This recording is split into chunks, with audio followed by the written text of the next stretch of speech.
우리의 생명이 끝나면 또 주님께서 공중으로 오시면 우리가 공중에서 심판을 받고 영원토록 주님과 함께 있죠.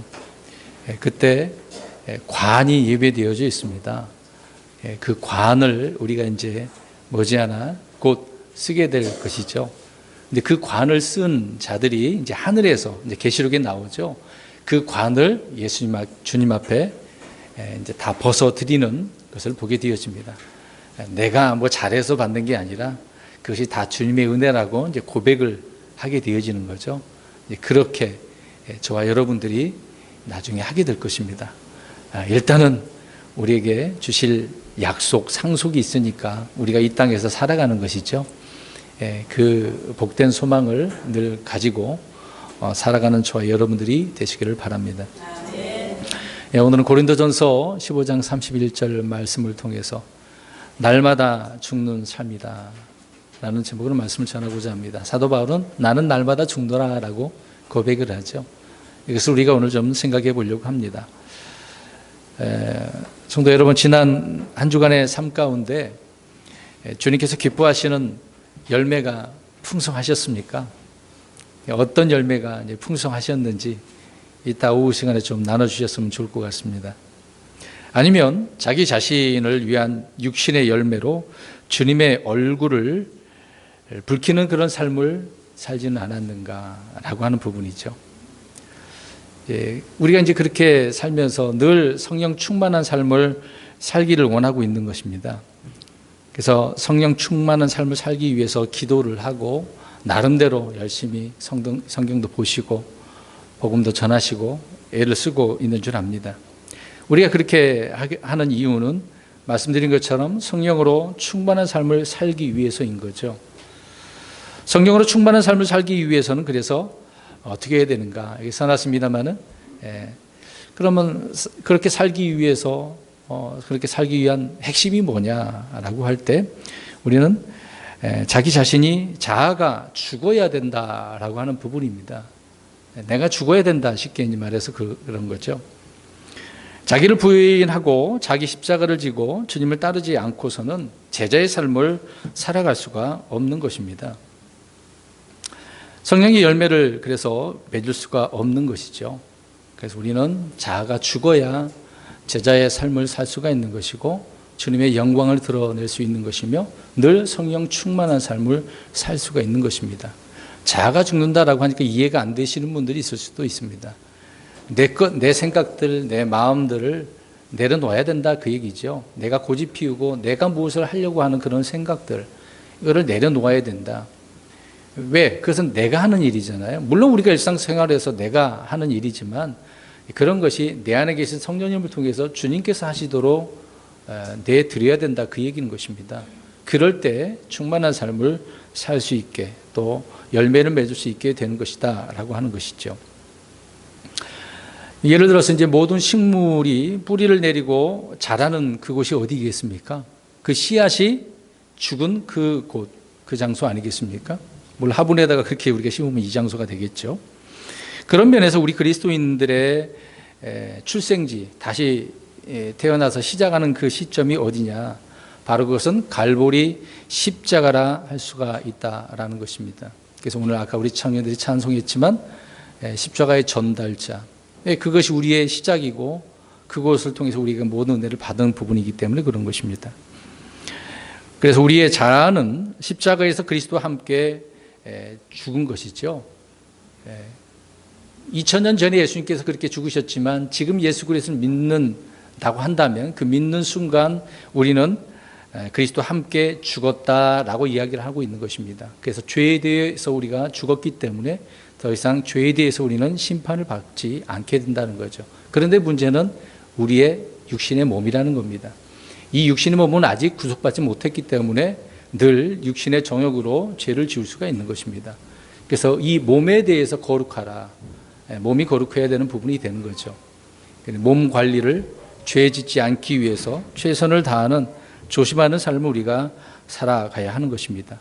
아무튼 십자가, 갈보리 십자가는 우리의 영적 생명이 거기서 태어난 곳이기 때문에 아주 중요한 장소다, 그곳이다라고 말씀을 드릴 수 있는 것입니다. 그러면 이제 누가 이제 물어보는 거예요. 어떤 분이 그러면 영적인 성도가 될 수 있는 비결이 무엇입니까? 또 성숙한 신앙을 소유하는 방법이 무엇입니까? 라고 이렇게 이제 물어본단 말이죠. 교회에 이제 나오게 되어지면, 믿음 생활하게 되어지면 여러 가지를 이제 알게 되고 깨닫게 되고 그렇습니다. 그럴 때 우리가 그러면 바르게 살려면 어떻게 됩니까? 이제 그런 질문들이 나오잖아요. 그런 것처럼 영적인 성도가 되는 비결, 또 성숙한 신앙을 소유할 수 있는, 유자가 빠졌네요. 소유하는 그런 방법이 뭔가? 라는 것은 바로 뭐 하면 된다? 자가 죽으면 된다. 죽으면 되는 겁니다. 안 죽으니까 이제 문제가 되는 거죠. 죽으면 되는 것입니다. 보시기 바랍니다. 죽은 사람에게는 뭐 어떤 문제도 없겠죠. 왜? 이미 죽었기 때문에. 그래서 죽은 자에게는 어떤 뭐 원한도 없고 원함도 없고 분노도 없고 뭐 성낼 필요도 없는 거 아니겠습니까? 죽은 자는 느낄 수도 없기 때문에, 만할 수도 없기 때문에. 그러니까 우리가 십자가에서 어떠한 상태예요? 지금 죽었어요. 그렇죠? 그래서 이런 점에서 십자가는 모든 것에 대한 죽음이라는 거죠. 죽었다. 이미 완료예요. 죽었습니다. 믿는 순간 우리는 죽은 거예요. 죽은 것. 그래서 십자가라고 하는 것은 우리 주님을 믿고 따라가는 제자들이 가는 길의 첫걸음이다라고 하는 것입니다. 저와 여러분들은 주님의 제자이십니까? 이제 아멘 하셨 분들, 안 하신 분도 계시지만 아멘 하신 분들은 제자의 조건대로 살아야 되거든요. 희생해야 됩니다. 나를 오늘처럼 말씀드린 것처럼 뭐가 죽어야 돼요? 자아가 죽음. 그러면 제자가 되는 거거든요. 근데 아직 자아가 안 죽었어. 구원은 받았는데 아직 안 죽었어. 희생을 안 해. 순종을 안 해. 그러면 제자는 아니거든요. 우리가 제자의 삶을 살아간다라고 할 때 그 첫걸음은 어디서부터 시작된다? 십자가다. 왜? 이미 죽었기 때문에. 죽은 것부터 시작을 하는 거죠. 이제 죽어서 다시 태어난 것이기 때문에 그런 것입니다. 그래서 누가복음 9장 23절에 보게 되어지면 또 그분께서 그들 모두에게 이르시되 어떤 사람이 나를 따라오려거든 자기를 부인하고 날마다 자기 십자가를 지고 나를 따를지니라 라고 이렇게 말씀하시고 있는 거죠. 그러니까 예수님께서도 계속해서 제자가 되려고 하는 그런 사람들은 자기를 어떻게 해야 된대요? 부인해야 된다. 근데 날마다 어떻게 해야 돼요? 자기 십자가를 지어야 된다라고 말씀을 하고 있는 것입니다. 그러니까 날마다 십자가를 지고 따르는 것이 제자의 삶이고 주님께서 기뻐하시는 믿음의 사람들의 삶이다라고 하는 것이죠. 갈보리에서 죽은 그리스도의 십자가는 그래서 단 한 번 영원히 드려진 것이 아니겠습니까? 그것은 우리의 삶에서 날마다 적용될 수 있고 또 적용되어야 하기 때문에 그렇습니다. 한 번에 끝낸 것이지만 늘 우리는 이것을 기억하고 적용해야 된다라고 한다는 것입니다. 그냥 그것을 끝나는 게 아니에요. 어떤 파에서는 구원 받았으니까 끝났어. 아무것도 안 해도 돼. 이런 식으로 주장하면 안 되는 거죠. 큰 오산입니다. 분명히 성경은 거기에 죽었으니까 또 어떻게 하래요? 대답을 잘해요. 또 죽으라고요. 아니, 죽었다가 다 살아났는데 또 죽으라고 이야기를 하는 것이 성경이기 때문에 그렇습니다. 그 부분에 뒤에서 말씀을 드리도록 할게요. 현재 그리스도인들이 가장 큰 어려움이 겪는 그 어려움이 무엇일까요? 나름대로 삶 속에서 개별별로 다 다르기 때문에 제가 다 알 수 있고 파악할 수는 없는 것이지만 나름대로 우리 성도님들 스스로가 그 어떤 어려움을 겪고 있을 것입니다. 자, 이렇게 가장 큰 어려움이 뭐다라고 묻는다라고 한다면 영이신 생명의 말씀을 육신적으로 또 물질적으로 이해하기 때문이다라고 하는 것입니다. 자, 잘 중요합니다. 자, 보세요. 우리가 살아가다가 겪는 어려움이 있어요. 근데 그 어려움이 뭐다?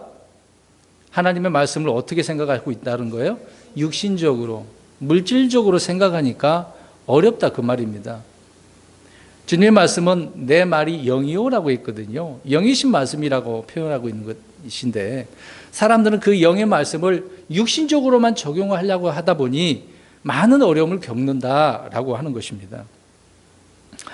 이는 마치 거듭난 진리의 말씀들을 알아듣지 못한 니고데모와 같은 거죠. 다시 태어난다 그러니까 어떻게 해야 된다고 생각을 했던 거예요? 예, 어머니. 그게 물질적으로 생각하는 거예요. 육신적으로.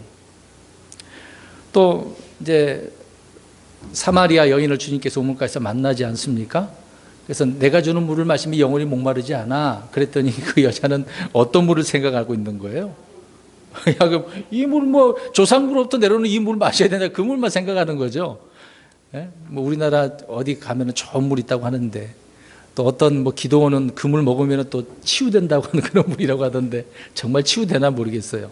먹는 사람마다 다 치유됐으면 좋겠는데 안 되는 그 이유는 뭘까요? 자, 말씀드린 것처럼 이 사마리아 여인은 주님의 그 말씀을 어떻게 여긴 거예요? 여기 써 있는 것처럼 육신적으로 생각을 하니까 이게 굉장히 어렵거든요. 아, 주님 너무 어려운데요. 이 말씀 이해가 안 되는데요. 살아가는데 너무 힘들어요. 벅차요. 막 그런 말이 나오는 거죠. 또 바리새인들은 어떻습니까? 이제 바리새인들이 이제 그 누룩에 대해서 주님께서 이제 나쁜 그 잘못된 누룩이잖아요. 뭐라고 이제 말씀을 하니까 제자들이 뭐라고 합니까? 우리가 뭘 안 갖고 왔다 그래요? 빵 안 갖고 왔어. 누룩 그러니까 왜 뭘 생각하는 거예요? 예, 밀가루에다 누룩 넣고 부풀려서 빵 만드는 그것을 생각하잖아요. 그들의 바리새인들의 누룩은 무엇입니까? 예, 그들의 거짓된 말들, 잘못된 말들, 예, 그들의 교리를 말하고 있는 거죠. 예, 그것이 잘못됐다고 말씀하고 있는데 제자들은 야, 주님께서 우리 빵 안 갖고 왔다고 뭐라고 이렇게 얘기하시는가 보다. 그렇게 이해를 하고 있었다는 것입니다. 그러니까 힘들죠. 예수님께서 그런 제자들을 볼 때 얼마나 답답하셨겠어요. 이놈들아, 나는 그걸 말하는 게 아닌데 너희들은 육신적으로 생각하는구나. 이런 문제가 있는 것입니다. 그래서 복음서에 보면 이런 예가 많이 나오는데요. 육신적으로 물질적으로 그렇게 생각을 하기 때문에 그렇습니다 것입니다. 주님께서 살과 피에 대해서 말씀을 하고 있으면 뭐라고 또 이해를 할까요? 살과 피, 예수님의 그 친히 살과 피 이야기하잖아요. 그걸 먹어야 된대요. 그렇게 얘기하니 어떻게 생각합니까? 이 몸을 먹고 이게 식인종 아니야? 이게 뭐야 이거? 사람을 잡아먹으라니? 뭐 이런 식으로 생각하는 거죠. 이해를 못하는 것입니다. 그리고 성전된 몸, 성전을 보면서 주님의 몸 그렇게 얘기하니까 사람들은 뭐라고 얘기를 해요? 내가 사흘 만에 다시 지은다고 하니 46년 동안 지은 건물을 이야기하는 겁니다. 자, 이런 얘기가 원래 이렇게 많다는 겁니다. 그러니까 이렇게 주님께서 말씀을 하실 때마다 의문을 가지고 이게 도대체 무슨 말씀입니까? 궁금해서 물어보면 주님께서 알려주시잖아요. 근데 물어보지도 않고 자기 나름대로 생각을 하는 거야. 하나님 말씀 왜 이런 거야? 왜 나한테 이렇게 안 좋은 쪽으로 이 말씀이 있는 거지? 이렇게 생각한다는 거죠. 그래서 성도들에게 영적 진리를 선포하게 되어지면 육신적으로 이해하기 때문에 모순에 빠지는 겁니다. 스스로 모순에 빠져서 괴로워하는 거죠. 굉장히 어렵다 그러는 겁니다. 사실 하나님의 말씀은 어려운 게 아닙니다. 내가 안 믿어져서 몰라서 이해가 안 돼서 어려운 것이지 그 말씀을 있는 그대로 잘 믿게 되어지면 깨닫게 되어지면 어려운 게 아니죠. 그래서 십자가의 진리 역시 바로 그런 가운데 하나다 그 얘기입니다. 오늘 쉽게 우리는 다 알고 있는 진리들이 아닙니까? 십자가에서 우리 죽었는데 또 다시 나는 날마다 죽어야 된다라고 하는 것. 도대체 어떻게 죽으라는 얘기예요? 이런 식으로 지금 생각할지도 모르겠네요. 그래서 성도들은 내가 언제라고 합니다. 내가 언제 죽었어요? 언제 죽었는데 이런 말을 하고 있는 거죠. 과거에 예수님 믿어서 그 순간에 십자가에서 내가 죽었다고 하는데 또 내가 언제 죽어요? 이런 식으로 질문을 던지는 거죠. 내가 그리스도와 함께 십자가에 못 박혔다라고 하는 것은 성경적 진리를 마치 육체적으로 물리적으로 못 박힌 것으로 이해를 한다라고 하는 것입니다. 그러니까 십자가에서 죽었다 그러니까 저와 여러분들이 지금 어떻다고 생각을 해야 돼요? 예수님과 함께 죽었다 그러니까 십자가에서 죽었다고 하니까 십자가에서 못 박혀 죽었다고 하니까 어떻게 생각을 해요? 똑같이 내가 거기서 못 박혔다라고 생각을 해요. 지금 그게 아니란 말이에요. 이해되시겠습니까? 누가 못 박혀 죽으신 거예요? 저와 여러분도 못 박혔다고 하는데 친히 우리의 몸이 못 박혔다? 그 말이 아니다 그 얘기라는 것입니다. 근데 뭐가 못 박혔냐 이 말이죠. 예, 우리 죄로 인해서 죄가 못 박혔나요? 죄로 인해서 우리가 못 박혀 죽은 거고요. 아무튼 이해를 하지 못하니까 내가 언제라고 이렇게 질문을 던집니다. 그래서 영적 진리만을 이야기하다 보면 이렇게 못 알아듣는 경우가 있는 것입니다. 우리는 태어날 때 죄 가운데 태어나죠. 아담이 타락한 그 이후로 모든 사람들은 죄 가운데 태어나게 되어집니다. 그래서 죄 가운데 태어났다라고 한다라고 하는 말은 우리 창세기 강해와 요한복음을 말씀드릴 때 드렸습니다마는 영이 죽은 상태, 곧 다른 표현으로는 주님과 단절된 상태로 태어났다. 그래서 그 영을 다시 태어나게 하셔야만 했다라고 하는 것이죠. 에베소서 2장 1절과 5절을 우리 찾아서 읽겠습니다. 에베소서 2장 1절과 5절. 에베소서 2장 1절과 5절 두 구절을 같이 읽겠습니다. 시작. 또 그분께서 범법과 죄들 가운데서 죽었던 너희를 살리셨도다. 자, 범법과 죄들 가운데서 죽었던 너희를 어떻게 하셨대요? 자, 과거 완료죠? 과거죠? 자, 5절 시작. 심지어 우리가 죄들 가운데서 죽었을 때에 우리를 그리스도와 함께 살리셨고 너희가 은혜로 구원을 받았느니. 자, 죄들 가운데서 죽었을 때에 죽었어요. 근데 우리를 그리스도와 함께 이제는 어떻게 하셨습니까? 살리셨어요. 네. 자, 이 말씀을 들을 때 말씀드린 것처럼 내가 언제 죽었지? 언제 죽었지? 이런 생각을 하시는 분들이 있는 거죠.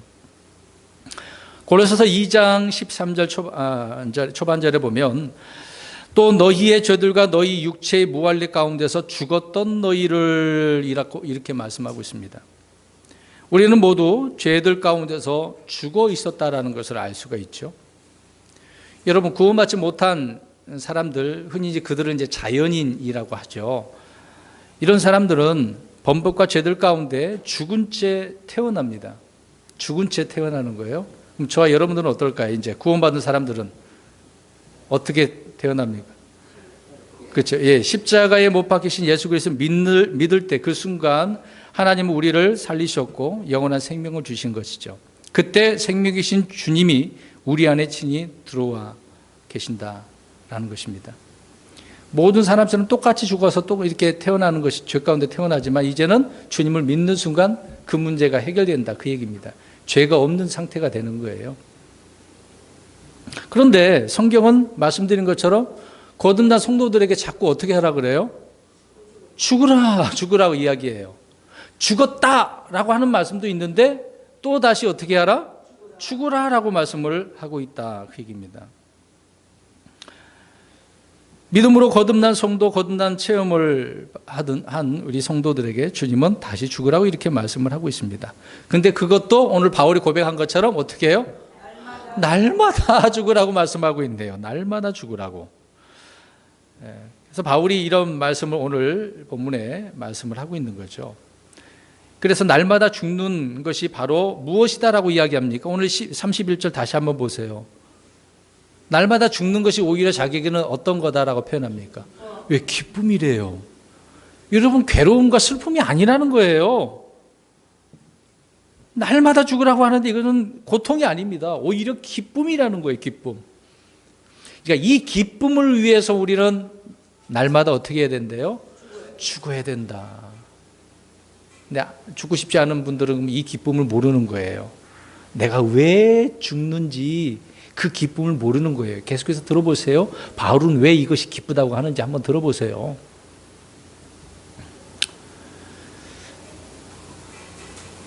근데 말씀드린 것처럼 이 죽음이라고 하는 것은 생물학적으로 이제 죽는 그런 죽음이 아니거든요.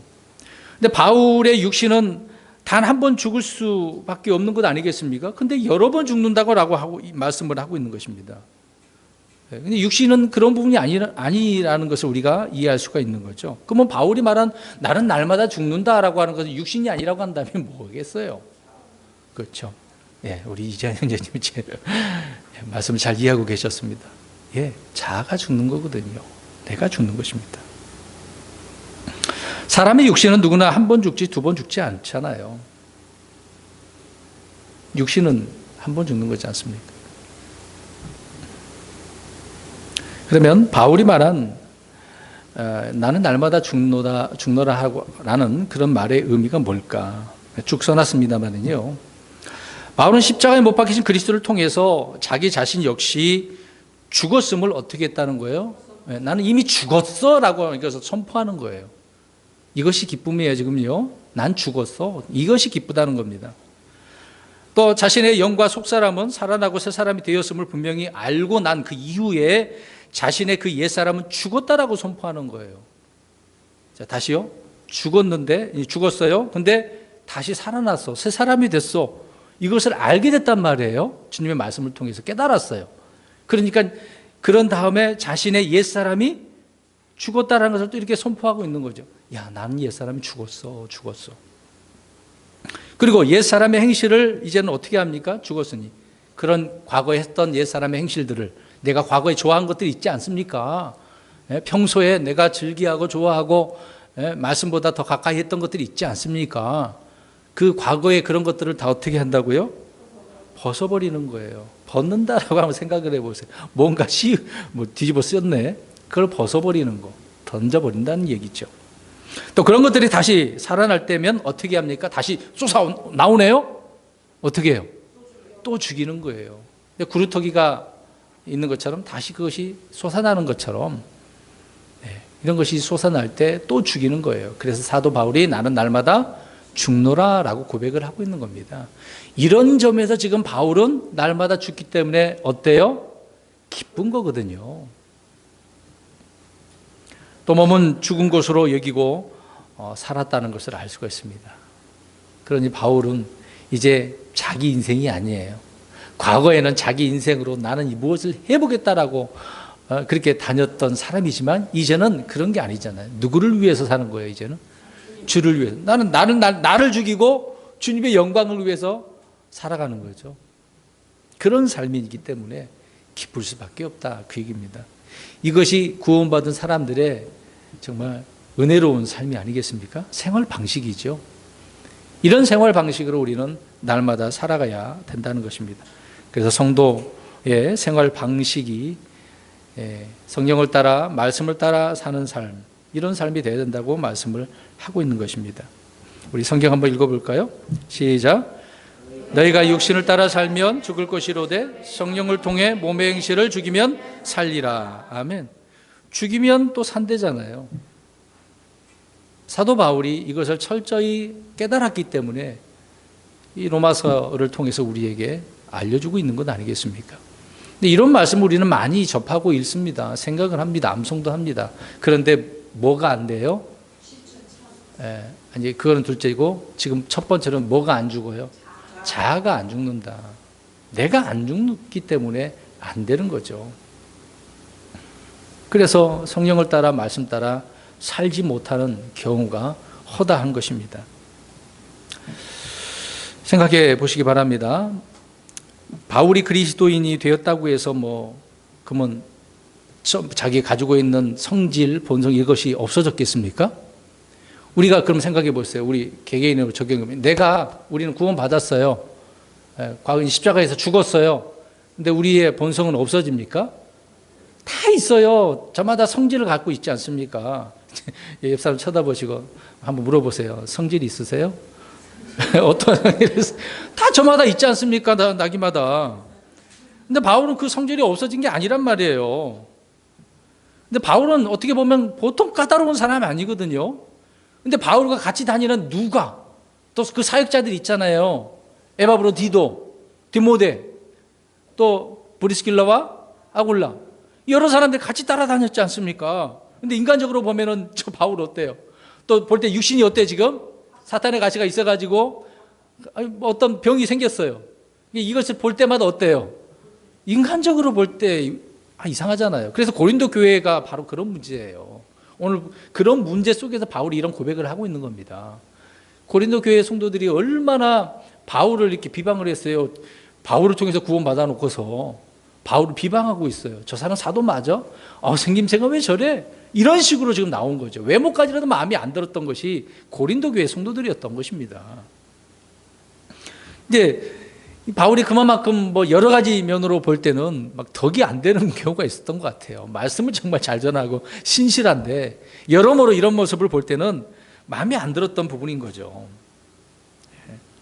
그러다 보니까 바울이 마음에 안 들어서 바울 곁을 떠나는 사람이 있었어요, 없었어요?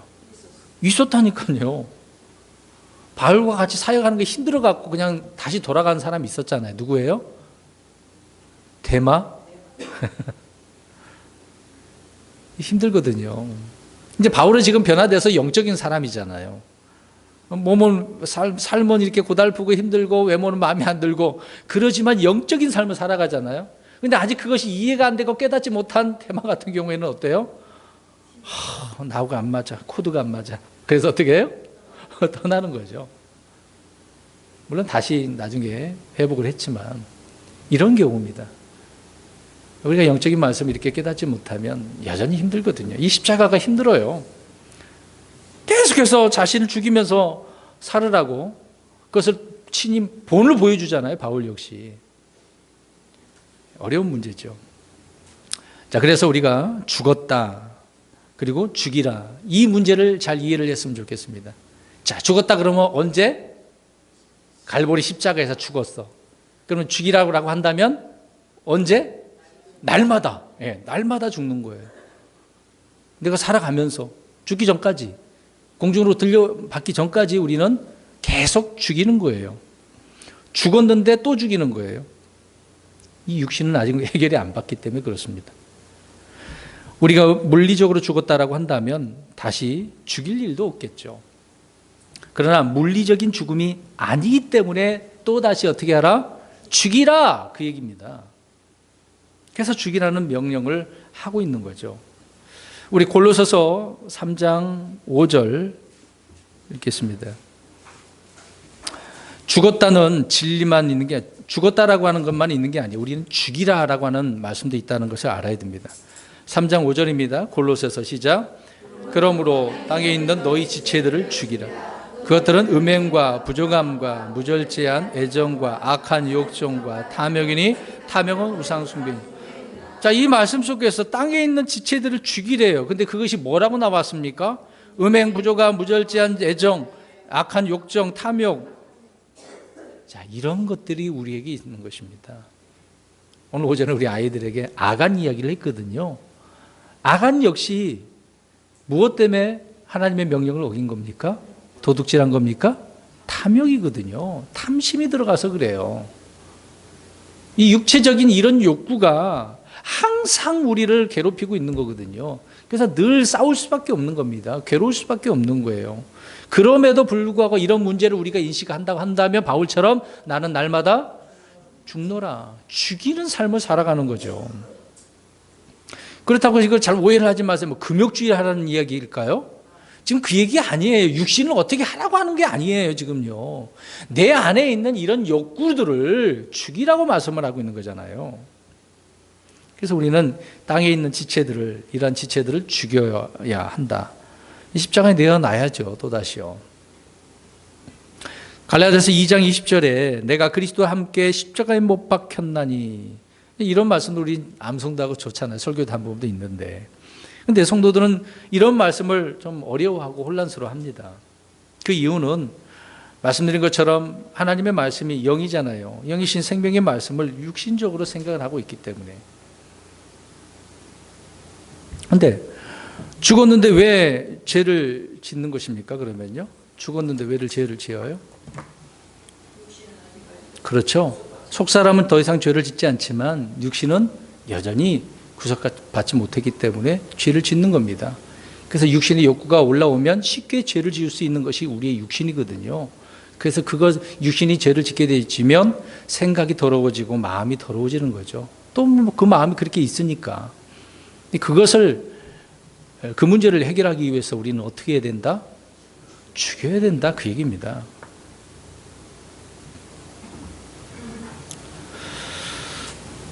나는 죽었는데 왜 죄를 짓는가라고 하는 이런 의문에서 시작을 해서 죽었다고 하면서 왜 죽이라고 하는지 계속해서 꼬리를 무는 그런 의문을 갖는 거죠. 성도들이 성경이 이렇게 기본적인 진리만 이해를 하면 어렵지는 않습니다. 그래서 말씀을 이해하는 지각의 열매가 중요하겠죠. 성령의 열매는 더욱 그래서 이런 문제 때문에 맺기가 어려운 현실에 있는 것입니다. 그래서 우리는 말씀을 육신적으로 물리적으로 땅에 속한 것으로 이해해서는 안 된다는 겁니다. 영적인 말씀을 영적인 말씀으로 이해를 해야 된다 그 얘기죠. 그렇다라고 한다면 죽은 것은 무엇인가? 죽은 것은 무엇일까요? 로마서 6장 6절을 우리 그냥 찾지 마시고 읽겠습니다. 시작. 우리가 이것을 알거니와 우리의 옛사람이 그분과 함께 십자가에 못 박힌 것은 죄의 몸을 멸하여 이제부터는 우리가 죄를 섬기지 아니하게 하려니라. 죄를 섬기지 않게 하기 위해서 뭘? 옛사람. 자, 이 옛사람이 죽었다고요. 옛사람이 죽고 우리는 새 사람이 됐단 말이에요. 새 사람. 그러면 십자가에 죽은 것은 이제 옛사람인데 그 십자가에 못 박힌 그 결과가 뭐냐? 결과는 뭘까요? 금방 우리 로마서 6장 6절을 읽었던 것처럼 죄의 몸을 멸해서 다시는 죄를 섬기지 않게 하기 위해서 그것이 십자가에 못 박힌 결과다. 그래서 우리는 이 문제를 놓고 또다시 오늘도 십자가를 기억하는 겁니다. 이 십자가를 생각하면서 그렇지 내가 죽어야지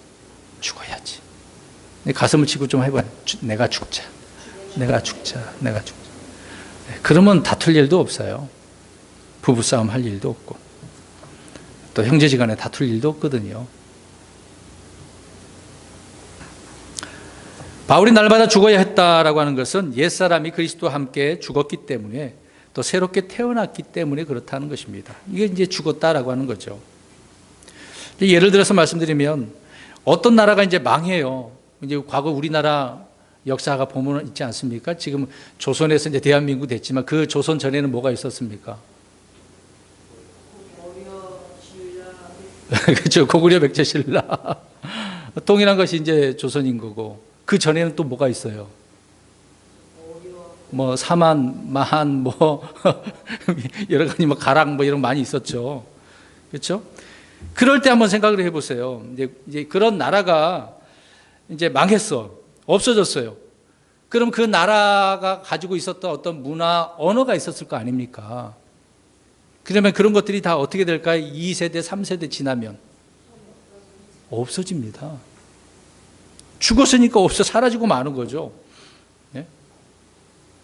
나라가 망해버렸기 때문에 사라지는 거예요. 우리 중남미만 봐도 이해되지 않습니까? 그 중남미가 이제 콜럼버스가 신대륙을 발견하고 그 다음에 많은 나라들이 다 거기서 가서 차지하지 않습니까? 그래서 뭐 이태리, 스페인, 뭐 프랑스 여러 나라들이 이 남미들을 다 차지해서 그들의 언어를 어떻게 해버려요? 바꿔버리지 않습니까? 생활, 풍습, 뭐든까지 다 바꿔버리잖아요. 망해버리니까 본래 있던 것들이 다 사라져 버리는 거죠. 그래서 새로운 것으로 대체되어지는 것입니다. 또 한 가지 우리가 생각해 보면 고아원에서 아이가 자라다가 이제 입양이 됐다고 생각을 해 봅시다. 그러면 입양되면 어떨까요? 그동안 과거에 자기가 알고 있었던 그 아이가 알고 있고 생각했고 생활 패턴들이 있었을 건데 그런 것들을 다 버리고 이제 그 집에 가서 거기에 따른 환경에 맞춰서 살아가는 것 아니겠습니까? 그래서 이제 고아원 원장들은 다 그런 말을 보내면서 그런 말을 하잖아요. 이제 앞으로 거기에서 살아야 되니까 거기에 맞춰서 잘 살아야 된다. 그런 말을 하잖아요. 쉽게 얘기했어요. 자, 이렇게 예를 들어서 말씀드렸는데 죽었기 때문에 없는 거란 말이에요. 새로운 그런 삶을 살아가는 거죠. 저희 여러분들이 마찬가지로 그렇다는 것입니다. 죽었기 때문에 죽이라라고 이야기를 하고 있는 것입니다. 그래서 잊어버리고 벗어버리고 이전 행실을 죽이라고 성경은 말씀을 하고 있는 것이죠. 성도 여러분, 죽은 것을 붙들고 있으면 누구만 고생이에요? 그렇죠. 죽었는데 왜 자꾸 그거를 붙들고 있냐고요. 이제 새로운 삶이 중요한 건 아닙니까? 우리 그리스도인이 바로 그거거든요. 지금 새로운 삶이 중요한 건데, 거듭난 삶이 중요한 건데 왜 자꾸 과거에 집착해서 그래요? 세상에서도 나라도 정치도 다 과거에 집착하면 발전이 없습니다. 우리 그리스도인이면 더 그렇죠. 우리는 과거에 옛사람에 집착해서는 안 됩니다. 새로운 성품에 거듭난 삶이 중요하기 때문에 그렇습니다. 이전에 살던 모든 것들을 다 우리는 없어진 것으로 생각을 하고 살아가야 되는 거죠. 우리는 아담 안에서 그리스도 안으로 옮겨진 삶을 살아가는 겁니다. 또 하나님의 자녀로 입양된 삶을 살아가는 거죠. 그래서 과거는 잊어버려야 돼요.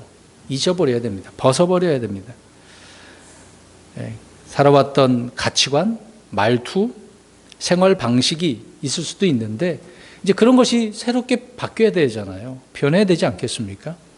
근데 지금도 그리스도인이 되었는데도 불구하고 아직 이런 부분에 있어서 문제가 해결되지 않는 분들은 여전합니다. 그래서 말이 좀 센 분들이 있어요. 어떠가 강한 분들이 있어요. 남에게 실족하게 하는 그런 말들을, 용어들을 사용하신 분들이 있어요. 행동이 또 그런 분들이 있어요. 생각 자체뿐만 아니라 그런 부분이 있는 거죠. 변해야 됩니다. 말씀으로 우리가 변해야 되는 거죠. 성경 구절을 보겠습니다. 죽었기 때문에 우리가 죽이라고 하고 있는데, 자, 세 구절, 에베소 4장 22절부터 24절까지 시작. 이전 행실에 관하여는 너희가 속이는 것으로 가득한 욕심들에 따라 부패한 옛사람을 벗어버릴 것을 가르침을 받았으니 너희의 생각의 영 속에서 새롭게 되라. 또 너희가 하나님을 따라 의와 참된 거룩함으로 창조된 새 사람을 입을 것을 가르침을 받았으니. 아멘. 오늘 저는 이 말씀에 따라 우리 성도 여러분들에게 지금 새 사람이 뭔가, 거듭난 삶이 어떻게 살아가야 되는가, 그걸 말씀드리고 있는 것입니다. 그 삶은 오늘 제목처럼 나는 날마다 죽는다, 죽노라. 죽이는 삶을 살아가는 거죠. 환경이 바뀌고 신분이 바뀌었음에도 불구하고 여전히 옛 것을 고집한다라고 한다면 누군가는 그 말을 해줘야 되잖아요. 바꿔줘야 되지 않겠습니까? 그것을 받아들이게 해야 되겠죠. 물론 단기간에 되지 않더라 하더라도 주님께서는 꾸준히 이 사실을 가르치라고 말씀을 하고 있기 때문에 그렇습니다. 주님께서는 그래서 야, 너희들은 더 이상 옛사람이 아니야, 새사람이야, 마귀를 따를 필요가 없어, 세상에 동화되지 마, 이렇게 우리에게 말씀을 가르쳐주고 있는 거죠. 우리의 신분을 철저히 그래서 주님께서는 말씀을 통해 인식시켜주고 있습니다. 기억나게 해주시는 것입니다. 옛사람과 그의 행위를 벗어버리라고 그렇게 하시는 거죠. 왜요? 우리는 이제 옛 성품이 아니라 새 성품, 새로운 신분, 새로운 생명, 새로운 위치, 이거를 우리가 받았기 때문에. 그걸 다 받으셨잖아요. 아직 안 받으셨습니까? 큰일 났는데 그러면? 예? 우리의 삶의 근거가 변한 거예요. 삶의 근거가 변한 거라고요. 그리스도 안에서 모든 것이 다 새롭게 됐다고 고린도후서 5장 17절에 말씀하고 있지 않습니까? 새로운 창조물이 된 거예요. 골로새서 3장 9절에 그래서 서로 거짓말하지 말라. 너희는 옛사람과 그의 행위를 벗어버리고, 벗어버리는 거죠. 또 이 말씀과 동시에 3장 10절에 보니까 새 사람을 입었는데 이 새 사람은 그를 창조하신 분의 형상을 따라 지식에서 새로워지니라. 달라지는 것이 또 새로운 지식이네요. 내가 알고 있었던 지식이 문제가 아니라 주님께서 말씀하시는 올바른 지식, 그래서 생각도 지식도 변화를 받아야 되는 거죠. 그래서 우리 믿는 그리스도인들은요, 자신의 그 신분이 어떤 신분인지를 확인할 필요가 있는 것입니다. 하나님이 내게 가르쳐 주신 그 신분을 확인하고 자신의 위치를 알아야 한다, 그 얘기입니다. 내가 누구인지를 알 필요가 있기 때문에. 우리 형제 자매님들은 누구십니까? 그렇죠. 나는 김경환입니다라는 분이 아니라 나는 하나님의 자녀입니다. 나는 거듭났습니다. 새로운 삶을 주님을 통해서 살고 있습니다. 이제 내 인생을 내가 살아가는 게 아닙니다. 이런 고백이 되는 거죠. 아무튼 내가 누구인지를 알 필요가 있다, 그 얘기입니다. 그런데 거듭났다고 하지만은 언제나 하나님의 이런 성품과 능력과 거룩함에 경건이 이제 쉽게 드러나지는 않겠죠. 이제 그렇게 하기 위해서 부단히 우리는 말씀대로 살아가야 되는 거고 오늘 죽이는 삶을 살아가야 되는 것입니다. 여전히 오랫동안 살아온 우리의 과거의 습관들과 말투가 또 성품들이 드러날 수밖에 없는 것이지만 그래도 그것을 죽이면 되는 겁니다. 하나씩 하나씩 하면 되잖아요. 한 번에 다 어떻게 죽어요? 한 번에 해버린다고 한다면 얼마나 좋겠습니까? 근데 그것은 아직 주님께서 날마다 죽어야 돼 그렇게 해놓으셨기 때문에 우리는 날마다 그 힘든 삶을 살아가는 거죠. 이런 문제 때문에 어떤 사람들은요, 새로운 생활 방식이 너무 힘들다고 하면서 옛 생활을 다시 고집하는 분들이 있습니다. 다시 과거로 돌아가는 거죠. 돼지를 씻겨놨는데 어떻게 해요? 그렇죠. 걔가 토했는데 그걸 다시 어떻게 해요? 토먹어요. 실제 그 동물이 그러는데요. 믿음의 사람들이 이런 식으로 하면 안 된다. 그 얘기를 경고성으로 말씀을 해주고 있는 거잖아요. 그러니까 옛 생활 방식을 고집하다 보니 변화를 거부하는 거예요. 나 무서운데요, 두려운데요. 이렇게 되면 이것도 문제 있는 거 아닙니까? 주님의 말씀을 믿지 않으니까 그러겠죠. 또 그리스도인으로서 자라서 성장을 해야 된다라고 하는데요. 그래서 저는 성장을 많이 강조를 하는 부분입니다.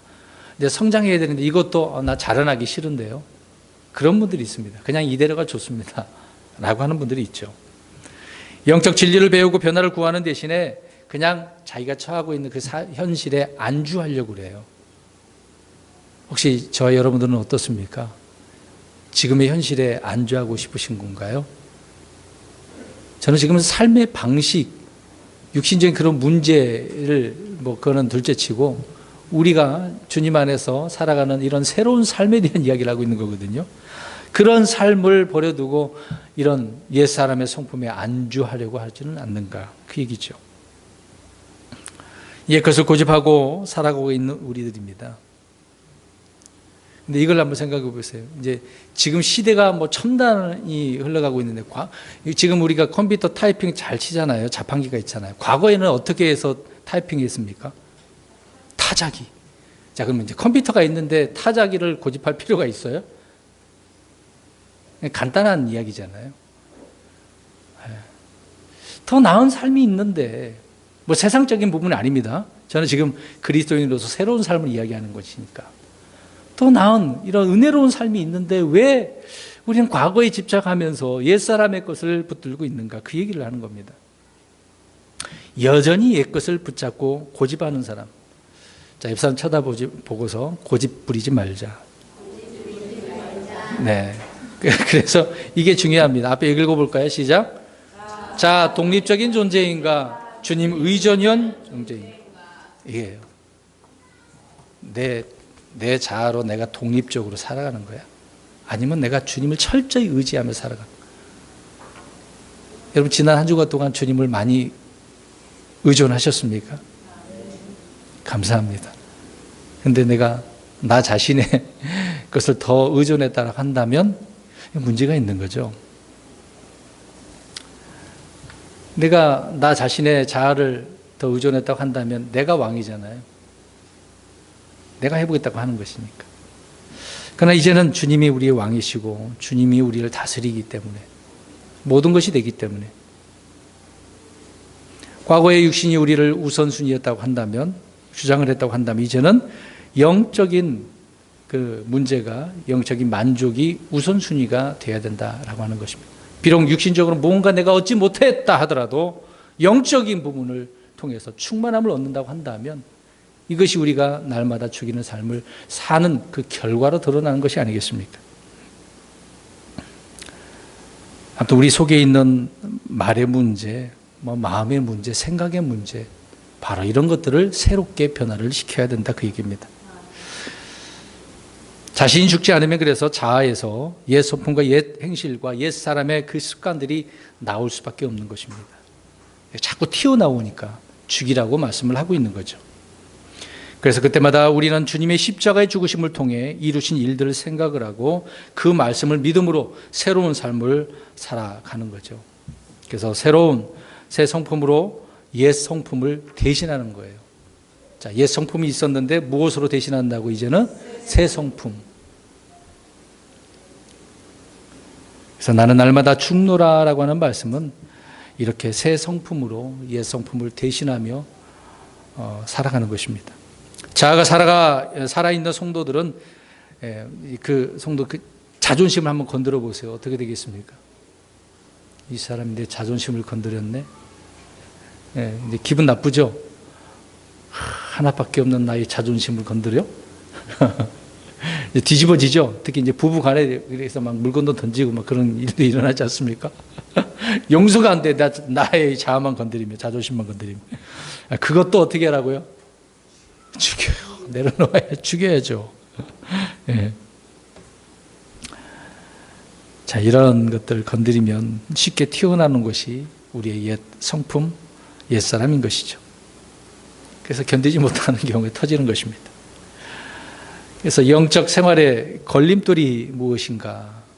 자, 걸림돌은 뭐라고요? 지금 마귀 문제도 아니에요. 뭐 문제예요? 자아 문제예요.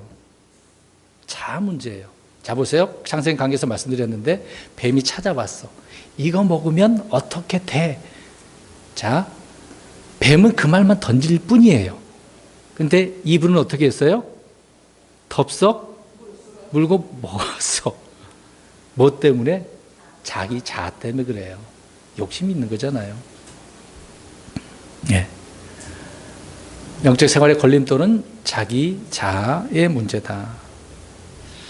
그래서 성도의 영적인 이런 차이가 이런 부분에서 나는 거죠. 그래서 고린도 교회의 문제가 바로 이것이었던 것입니다. 고린도 교회 대부분 다 문제를 한번 살펴보세요. 뭐 마귀 얘기가 그건 둘째치고 다 무슨 문제였던 거예요? 육신적인 자아 문제였던 거예요.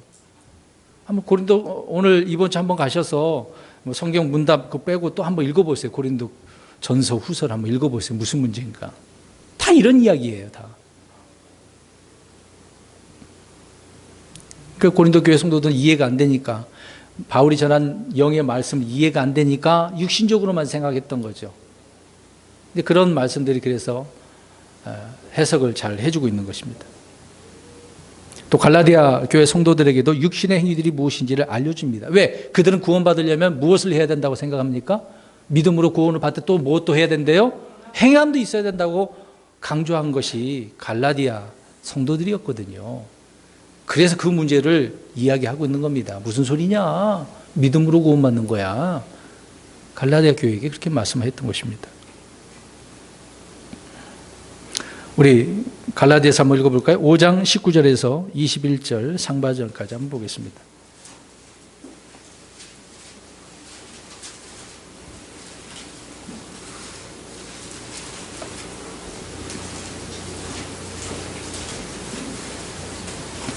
갈라디아서 5장 19절에서 21절 시작.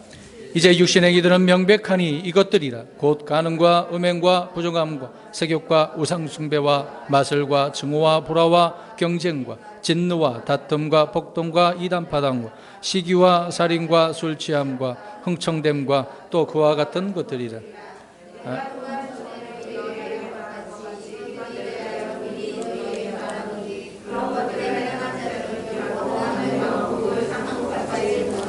아멘. 보세요.